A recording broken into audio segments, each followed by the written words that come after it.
And I believe a home is a place where you grow in friendship with your children. You build relationship with your children. You grow in knowing each other more between man and wife.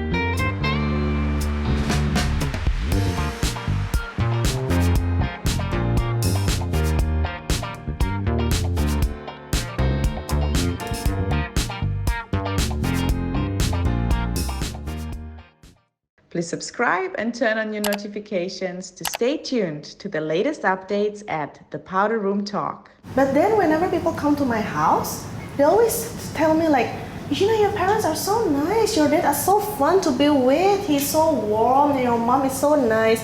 And then I realize I always miss home whenever I travel. It's not because I miss the house, because sometimes I really want to renovate the house. But then I really miss the home. I miss who is inside the house. Actually, I really think that was, we've already got some interesting points going on there. And, coming back to the question of what's the difference between a house and a home?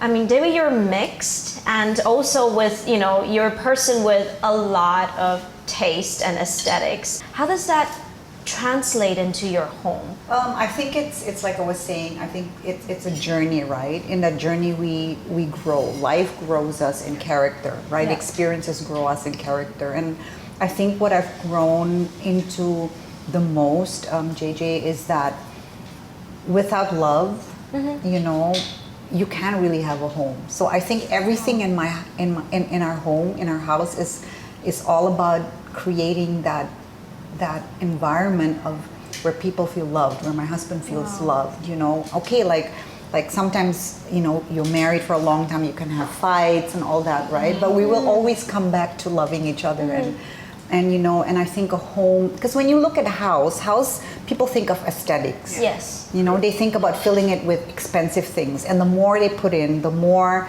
expensive things they put in, they think like the house will be even more wow, right? Yeah. And I think it's a wrong perception, because a home is, the difference between a house and a home is that a house can look beautiful and that's okay, but I think, and I love that because I'm into interiors, but it's so much more important that you build a home inside the house where love resides, because I think when a home is filled with love, it creates that warmth, it creates that acceptance, and I believe a home is a place where you grow in friendship with your children. You build relationship with your children. You grow in knowing each other more between man and wife, right? You grow in friendship with your spouse. You build a home that offers hospitality to your close friends and your extended family.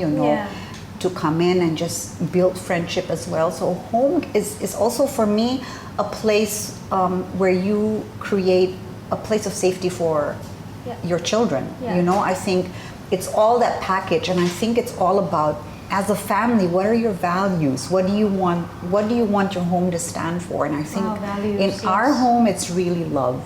It's just that acceptance as yes, we might fight, we might have quarrels, we might disagree about different things, we might maybe misunderstandings, but we always come back. That love always ties us back together as a family. And so I think for me, that's the biggest value, is that love. As you're speaking and sharing, it really makes me think about, things that was coming up to my head is, the exact same moments when I go to someone's home, like I visit a friend or it's a family friend. Of course, there are some friends with very impressive, beautiful homes, but the ones that really leave a mark on my memories is exactly as what you say. The love that I felt there, the joy that I felt there, the hospitality that I, received, and it's that whole, the personality inside the homes, the homeowners, and just the way they are and how, their home, how they actually, even the way they show hospitality, it's in the little touches. And it's, again, not, of course, we are all girls, we love beautiful things. It's in that expression.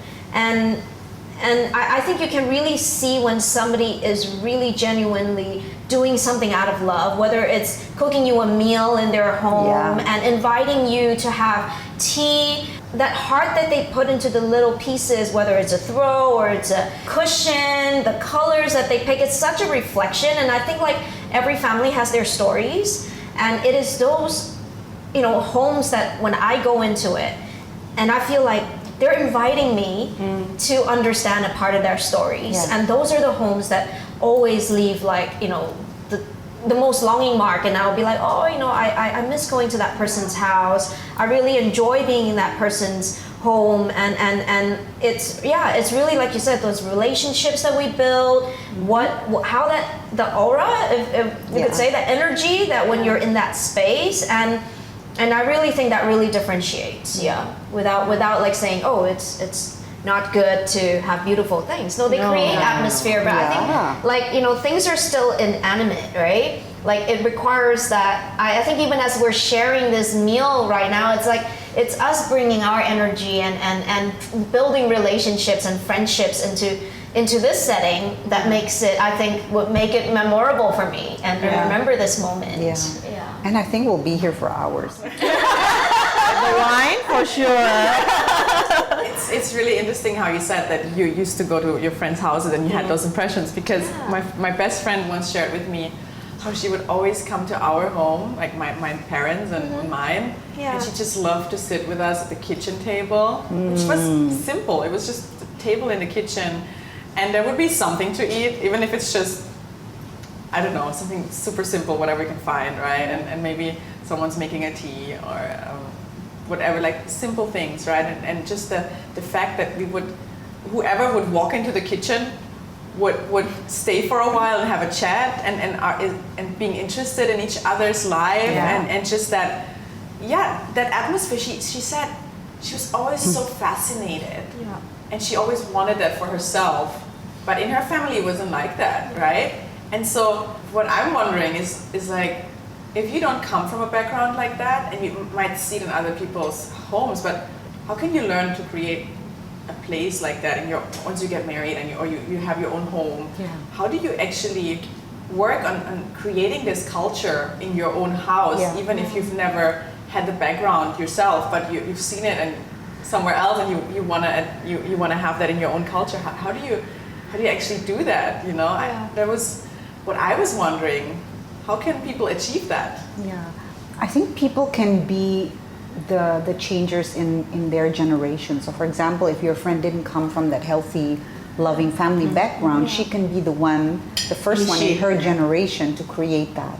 You know, she can learn from what she missed out on a kid, what she saw in your family, and then she can say, I want to build that when I get married and have my own family, you know. And so I think every family has their own values, Viola, and I love that, because I think every family should be unique. You know, I think your family will look different than mine, you know, and mine will look different than yours, Viola, but I think every family can look so unique, and I think it's what the husband and the wife, when they come together, they can say like, so what do we want our family to look like, right? So maybe you're saying, this is what I love about my family growing up, and then maybe Daniel would say like, I love this about my family. Very different probably. Yeah, very different, but there might be some good, and there's always in good. In fact, we actually had conversations about that, and we realized that we had to do that. From his background, from my background, I think he's Chinese Indonesian, I'm German. Of course, we come from different backgrounds. But even if we wouldn't come from different cultures, it'll be still like I feel everyone who comes from two different families has absolutely different cultures, right? And so for everyone, there's a challenge to bring that together and find a common ground and find is it called third culture? You know, like his culture, my culture, but we pick the best of both and we leave the stuff that we don't like, we just discard that, right?